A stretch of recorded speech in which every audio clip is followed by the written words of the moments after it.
Chapitre 4. Le véritable et les imposteurs.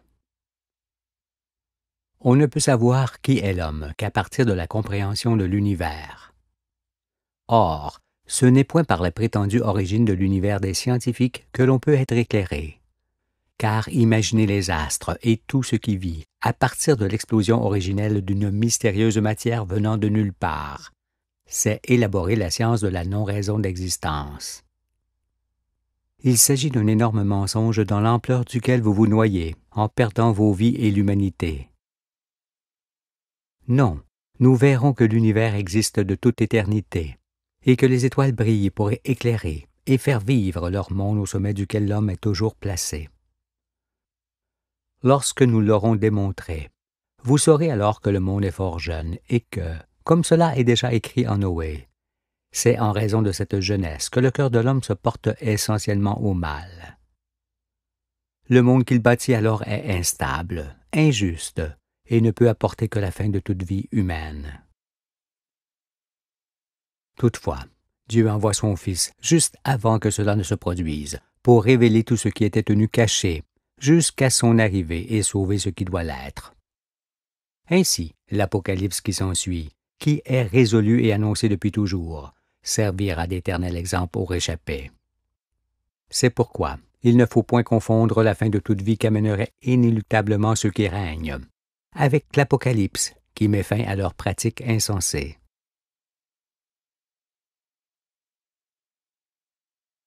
Les fils de Caïn. L'Éden était la beauté du monde des commencements, mais il fut bien vite enseveli par les fils de Caïn qui régnèrent jusqu'à présent, en pratiquant ce qu'il ne faudra plus jamais faire. Ce qui n'est pas vain et inutile toutefois, car savoir où conduit la rébellion à Dieu est un acquis considérable.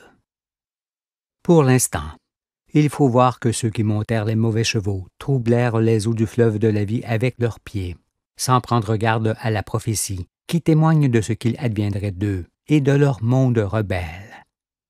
Alors, comme l'Écriture l'annonce, les nations produisirent leurs moyens de défense sans pouvoir prédire ce qui allait arriver, et persévérèrent dans leur voie sans pouvoir annoncer l'avenir. Mais voici qu'elles ne sont plus que de la paille aujourd'hui, et vont brûler comme une seule tout ensemble, car il est une abomination de se complaire en elles et d'espérer dans leur voie.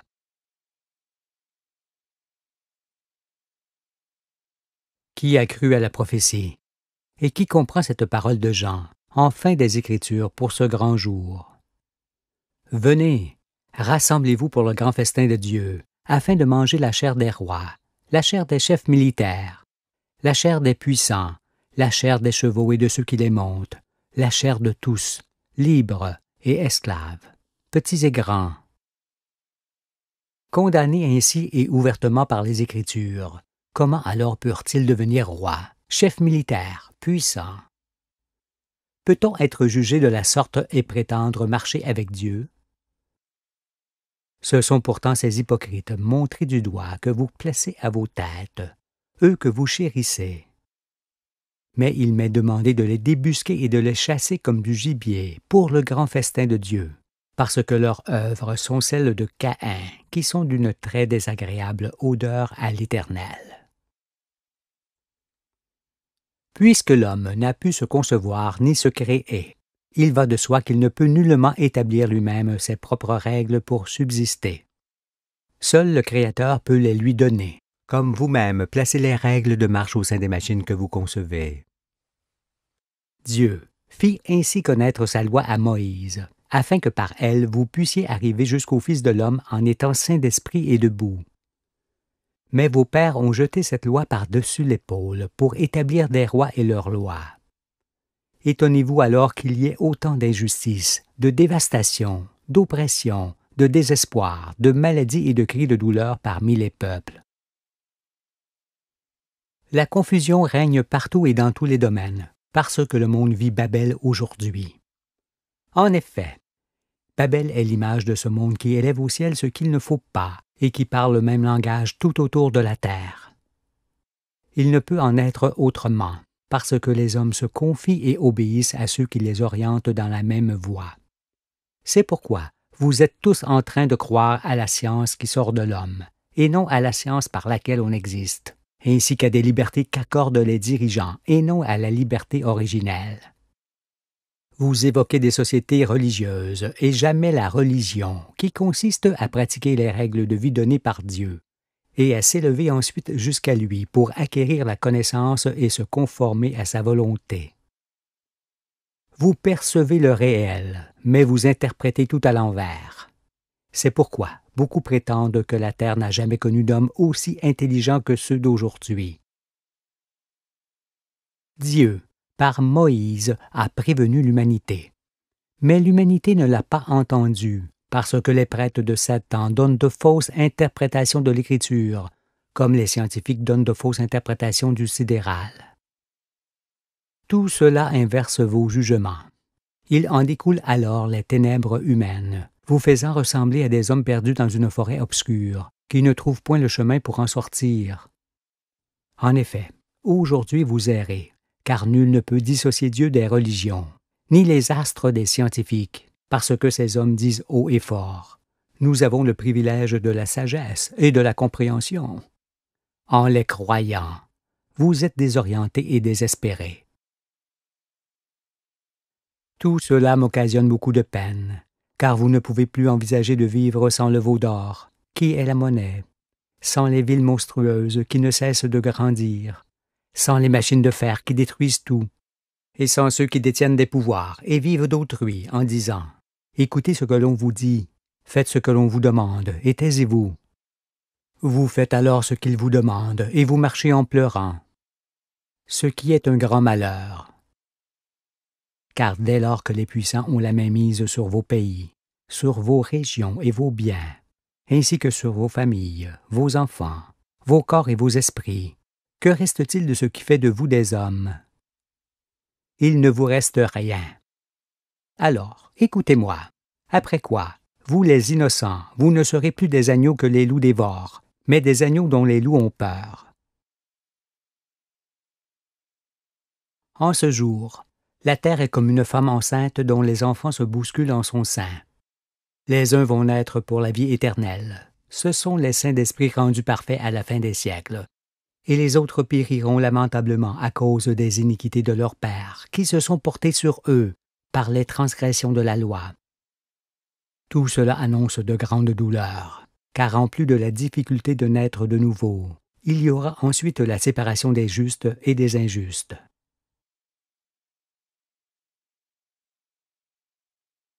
Les démoniaques. Vous donc les théologiens qui sondiez les Écritures, et vous les savants qui vous penchiez sur la science, n'auriez-vous point dû informer le monde et préparer la femme enceinte pour le jour de son difficile accouchement? N'est-ce pas ce que vous auriez dû faire avec la prophétie qui annonçait cet événement pour la fin des siècles, ou avec la science qui le montre pareillement? Mais, habités par des démons, vous êtes davantage préoccupés par la gloire, la récompense, l'argent et la recherche des honneurs, que vous ne l'êtes par le développement spirituel de l'homme et la connaissance de la vérité. Sinon, vous seriez informés du jour de sa délivrance que je viens annoncer. Vous donc, qui vous nommez scientifiques, oui, vous les missionnaires sans mission, la vérité va placer dans les mains des hommes un cordeau qui leur servira à mesurer votre imposture, ainsi que votre excessive vanité. Vous n'auriez point dû vous asseoir sur le trône de Dieu, qui n'est pas à vos dimensions. Avez-vous des révélations à faire au monde? Il n'en est rien. Et l'Écriture en témoigne, car elle annonce un homme, l'Esprit de vérité, qui conduira la créature dans toute la vérité. Et je me glorifie d'être cet homme annoncé. Lorsque vous parlez de l'univers et de l'existence, vous ne faites qu'enfoncer davantage le monde dans les ténèbres. Vous cachez votre ignorance avec des millions ou des milliards d'années d'évolution et de hasard, qui vous dispensent de toute explication cohérente. Vous tissez des toiles de mensonges dans lesquelles les hommes se prennent et se débattent. Cependant, la science a un autre objet et une autre fin que vous ne pouvez nullement saisir, en croyant que vous êtes au-dessus de tous, et probablement les seuls êtres intelligents de l'univers. Mais avec vos mensonges, j'ai fait de vous mon marchepied et vous ne vous en remettrez pas. Bien que vos noms soient honorés dans le monde, avec les religieux et tous ceux qui règnent, vous êtes des imposteurs et les pères de l'horreur, coupables d'avoir amené les souffrances du monde et sa fin. Ici, je m'adresse à vous, les scientifiques démoniaques, qui avez fait de la science une affaire inextricable et une substance empoisonnée qui tue les hommes. Il suffit de regarder vos œuvres qui souillent, modifient les êtres, profanent et dévastent la terre, ainsi que les chaînes des gens et leurs fardeaux, pour comprendre que ce sont vos pensées et vos travaux. En vous proclamant savant, vous pensez pouvoir tout vous permettre, jusqu'à changer la nature, comme si la terre et ses habitants étaient des ouvrages de vos mains. Non seulement vous ignorez tout de l'existence, mais encore vous êtes convaincus d'être plus que les prophètes qui ont depuis toujours annoncé le sort de ce monde. Avec beaucoup d'arrogance, vous faisiez croire aux hommes que vous seuls aviez le privilège de connaître la matière, comme les sectes religieuses leur firent croire avec d'abominables mensonges, qu'elles seules connaissaient Dieu. Et voici que plus personne ne peut ouvrir la bouche. Eh bien, après avoir mesuré, pesé, compté vos paroles et vos œuvres, nous allons maintenant en estimer le prix. Si vous n'arrivez pas à saisir la science, c'est que vous rejetez le Créateur. Aussi, en vous substituant à lui, vous interprétez forcément tout à l'envers, jusqu'à affirmer que Jupiter, Saturne, Uranus et Neptune sont des étoiles manquées, alors qu'elles sont au contraire des étoiles en préparation. Vous savez boire l'eau quand vous avez soif, mais vous ignorez toujours par quel mystère elle se trouve en abondance sur la Terre. Vous parlez de la particule et de l'astre, sans toutefois connaître le cycle de la matière. Vous donnez des explications, mais sans connaître le principe d'existence des masses. Vous prétendez, vous affirmez et conduisez le monde à sa ruine, hypocrite. Aujourd'hui, vous êtes mis à la porte, car vous n'êtes pas de taille à sortir Dieu de son univers, et vos bras sont trop courts pour abolir ses règles. Depuis que je vous observe, je vous entends dire au peuple, « Vous allez bientôt tout savoir sur la vie, car nous venons de découvrir ceci et cela, avec lesquels nous allons enfin pouvoir démontrer l'univers et qui nous sommes. » Mais vous continuez d'entraîner les hommes dans vos mensonges, jusqu'à leur faire croire qu'ils sont une espèce de singe qui évolue indéfiniment. Vous ajoutez que le passage de l'humanité sera bref, et que même l'univers disparaîtra. Avec de telles paroles, vous ôtez le désir de vivre, parce que de telles affirmations détruisent les esprits des hommes et annulent en eux leur raison d'exister. Mais la vérité va leur apparaître tout autre, je vous le dis. Et cette fois, la vie trouvera tout son sens dans leur cœur. Étant incapable de lire les Écritures, vous les contestez, et en me regardant d'en haut, vous ricanez. Mais où situez-vous la sagesse depuis vos tours? Au sein de vos chaudrons nucléaires, à partir desquels vous produisez les armes effroyables de la faim et les déchets contaminés? Ou bien dans les eaux souillées par vos produits? Serait-elle dans vos laboratoires où vous cultivez d'abominables maladies avec les militaires pour exercer votre domination sur les populations? Se cacherait-elle parmi vos victimes qui meurent chaque jour et que l'on ramasse le long des routes et autour des villes? La voyez-vous dans vos industries qui détruisent les sites, l'air, l'eau, les animaux en grand nombre, les semences et le climat? Habiterait-elle parmi ces peuples qui, voulant vous suivre, sont appauvris et ébranlés sur leur base, et désormais semblables à des squelettes sur pied? Est-ce la sagesse ou votre immense vanité qui vous fait croire que vous êtes au-dessus du Créateur, et que vous pouvez à votre guise changer sa création par des manipulations de gènes, de cellules et d'embryons? Insensé! Vous ne pensez qu'à faire des chimères et des machines de mort. Vous ne professez que la catastrophe et le néant, parce que vous n'êtes que les enseignants du mensonge et les fournisseurs de visions démoniaques, desquelles sortent la violence, l'insensibilité et les moyens de l'extermination. En ayant lamentablement échoué dans vos tentatives d'explication sur l'existence, vous en êtes arrivé à cette conclusion. L'homme est un hasard. L'eau sur la terre est un hasard. La terre elle-même est un très grand hasard, ainsi que l'intelligence des hommes. Mais dites-moi, si ce hasard-là est en mesure de concevoir et de créer les astres, qui offrent des conditions de vie avec lesquelles ils forment le monde espèce après espèce, jusqu'aux hommes qui rient et pleurent, n'est-il pas divin? Qu'avez-vous donc contre le Créateur pour l'appeler hasard? Que vous a-t-il fait pour que vous soyez tous ligués contre lui, alors qu'il vous donne le souffle de vie? L'accusez-vous de vous laisser dévaster la terre et d'occasionner des souffrances horribles parmi les peuples, alors qu'il vous fit connaître sa loi pour ne pas en arriver là? Vous avez voulu vous mesurer à Dieu pour vous faire valoir aux yeux de tous, mais aujourd'hui vous voilà vaincu par une mâchoire d'âne. Misérable créature, vous me chargez d'une lourde tâche. Mais ce fardeau que vous placez sur mes épaules vous écrasera et vous fera disparaître à jamais de cette terre, qui ne peut plus vous supporter. En ne pouvant vous approcher du Créateur et de ses prophètes, vous n'aviez point cru à la venue du Fils de l'homme au jour de la fin.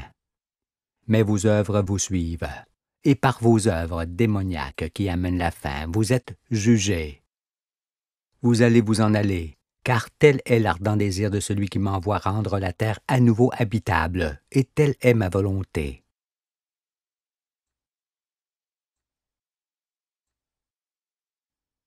L'unique religion. Vous, qui n'êtes pas scientifique, écoutez-moi. Une minutieuse observation des êtres et de toutes les perfections qui nous entourent amène invariablement à reconnaître l'existence du Créateur. Car il est certain que les choses et les êtres n'ont pu naître de leur propre initiative. Les étoiles, la terre et le monde suscitent alors le plus grand respect pour l'être suprême qui a tout créé par amour. Et c'est ce respect, ainsi que l'amour que l'on éprouve pour ces œuvres magnifiques, qui doivent inspirer la sagesse et faire remonter du cœur de l'homme les règles de la vie que Dieu y a placées. Ces règles sont celles qui consistent à vivre libre et en harmonie avec tout ce qui nous environne, pour tirer plaisir de l'existence, sans condamner les générations à venir. Mais les hommes ne se sont point souciés de ces règles, bien qu'elles fussent aussi écrites dans un livre, la Bible. En effet, sachant que l'intelligence des hommes ferait croître leur vanité jusqu'à en faillir, Dieu eut le soin de faire écrire ces règles dans un livre, pour que chacun s'y réfère, soit jugé par elles et ne s'en écarte point. Il s'agit de la loi apportée par Moïse, ayant pour but de préserver la terre, la création, et de maintenir les hommes debout jusqu'à leur jugement. Il les prévint aussi du jour où il enverrait Élie, son fils unique, séparer ceux qui lui auront été fidèles de ceux qui ne l'auront point été. Parce que ce jour-là, il créera un monde nouveau dans lequel il ne permettra pas aux infidèles d'entrer. Et voici que le monde est arrivé dans ce jour, grand et redoutable. Il ne saurait donc y avoir d'autre religion que la religion du cœur, qui est une manière d'être et de se comporter, fondée sur la justice et le respect que l'on acquiert en étant attentif aux perfections dont on est entouré. Et il ne saurait y avoir d'autre culte que l'hommage que l'on rend au Créateur lorsqu'on met toute sa loi en pratique et qu'on le loue de nous avoir fait venir dans la beauté du monde des vivants. Voilà comment on doit officier pour être en faveur aux yeux de l'Éternel, et ce qu'est l'unique religion de l'homme, propre à tous les peuples sous le soleil. Il n'y a point d'autre religion que celle du cœur, car elle est universelle et la vie de chacun.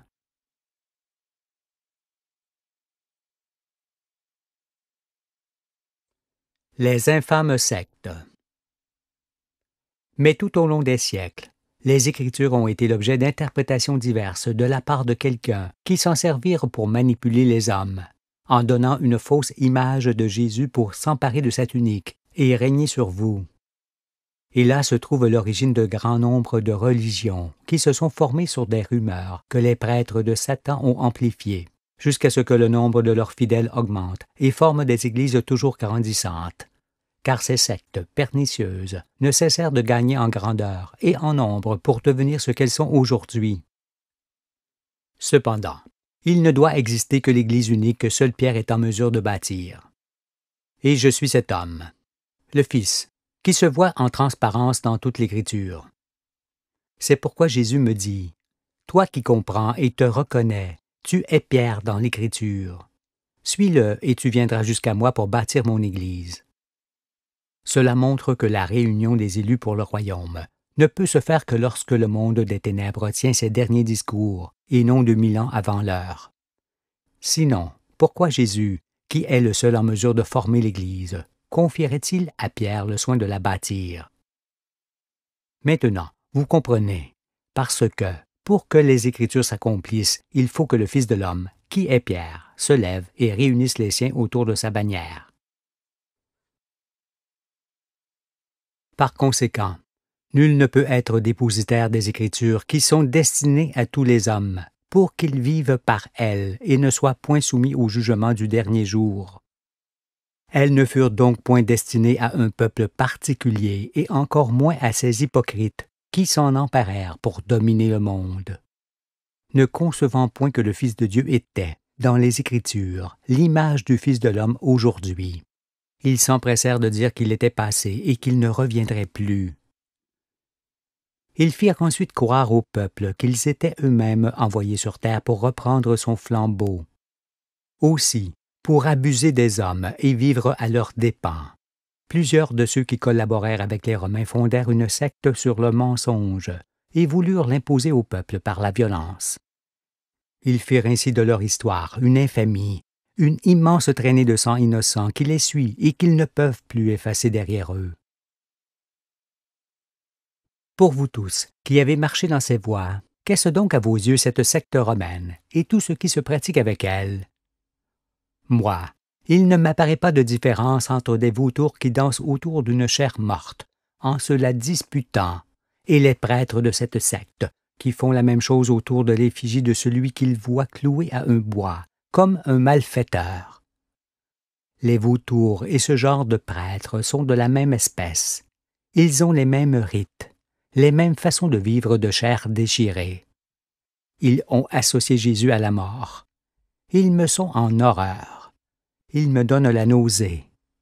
Il aurait mieux valu pour eux qu'ils ne fussent jamais nés, car cette fois, ils vont connaître celui qui a les yeux ouverts et qui connaît la parole de Dieu, le premier-né que les prophètes appellent la lumière des nations. Alors, ils feront la différence avec celui qu'ils placent en effigie sur les tombeaux et qui ne concerne nullement le Fils, ni le Père qui l'envoie aujourd'hui dans le monde. Bien que vous en ayez été avertis par les Écritures, nul ne voit que les religions sont nuisibles. Aucune n'est la vraie religion. Toutes sont des sectes qui, d'une façon ou d'une autre, vous conduisent à la mort. C'est en raison de cela qu'il n'y a pas de mort d'homme qui ne soit la conséquence de leurs mensonges, pas de souffrance qui ne trouve en elles leur source, point de désespoir qui ne soit leur œuvre. Tout est mauvais en elles, car il n'y a rien de plus pernicieux que de parler de Dieu avec faveur et d'agir en transgressant ses commandements. C'est pourquoi la connaissance de la vérité fait disparaître toutes les sectes religieuses, auxquelles s'ajoutent les sectes politiques. En effet, prêtres, impies et rois marchent ensemble depuis toujours, avec les militaires, les trafiquants, les scientifiques, les conquérants, les riches et tous ceux qui les approuvent, petits et grands. Jésus a dit cependant, « N'appelez personne sur la terre votre Père, car un seul est votre Père, celui qui est dans les cieux. Ne vous faites pas appeler directeur, car un seul est votre directeur, le Christ. Le plus grand parmi vous sera votre serviteur. Quiconque s'élèvera sera abaissé, et quiconque s'abaissera sera élevé. » Bien que cela soit dit par Jésus et écrit, comment se fait appeler celui qui se trouve à la tête de l'infâme secte doublement millénaire, et dont les prêtres se font aussi appeler pères? N'affirme-t-il pas cependant qu'ils sont chrétiens? Quand on se réclame de Jésus, on lie son âme à la sienne et on s'abstient de prêcher ou de faire ce qu'il a défendu. Sinon, comme ceux qui se sont élevés, on est abaissé et conduit dans l'enfer du dernier jour, duquel il n'y a point de retour. Que l'on écoute le Fils dans l'Écriture, ou debout aujourd'hui dans le monde, il s'agit toujours de l'envoyé de Dieu dans le même moment du temps. Alors, ceux qui l'auront trahi auront le sort des traîtres, qui ne peut être autre que leur disparition, parce que ce qu'ils ont fait de lui et de ses souffrances est abominable. Très grand est le nombre d'âmes qu'ils ont perdues et plus grand encore est celui qu'ils vont perdre dans ces derniers instants du monde, parce qu'ils n'obéissent qu'à leur père, Satan. Écartez-vous d'eux et de toutes les religions qui sont toujours des sectes remplies d'imposteurs et de meurtriers. C'est au Très-Haut que vous appartenez, et non à une poignée d'hypocrites qui abusent de vous par la ruse ou la violence. Affairés seulement à la recherche de la domination, des biens matériels et du profit, les prêtres de Satan vous ont profondément enfoncé dans les ténèbres pour vous rendre de plus en plus superstitieux et craintifs. Vous ne pouviez alors agir qu'en fonction de leur tradition qui vous faisait perpétuer le mensonge et l'horreur. Ce qui devait être cependant, jusqu'à la venue d'Emmanuel, qui conduirait la créature dans toute la vérité. C'est pour cela et en raison de ce que j'ai déjà exposé, que Jésus dit « Si vous ne croyez pas quand je vous ai parlé des choses terrestres, comment croirez-vous quand je vous parlerai des choses célestes? Puisque ce n'est point encore fait, en ce qui concerne les choses célestes qui changent le cœur de l'homme, permettez que j'accomplisse la parole de celui qui est assis sur moi. Après quoi, vous saurez qui vous êtes et pourquoi vous existez. Soyez patient cependant, car pour l'instant je dois ouvrir votre esprit et nettoyer mon air qui s'est rempli de mauvaises herbes et de serpents venimeux. »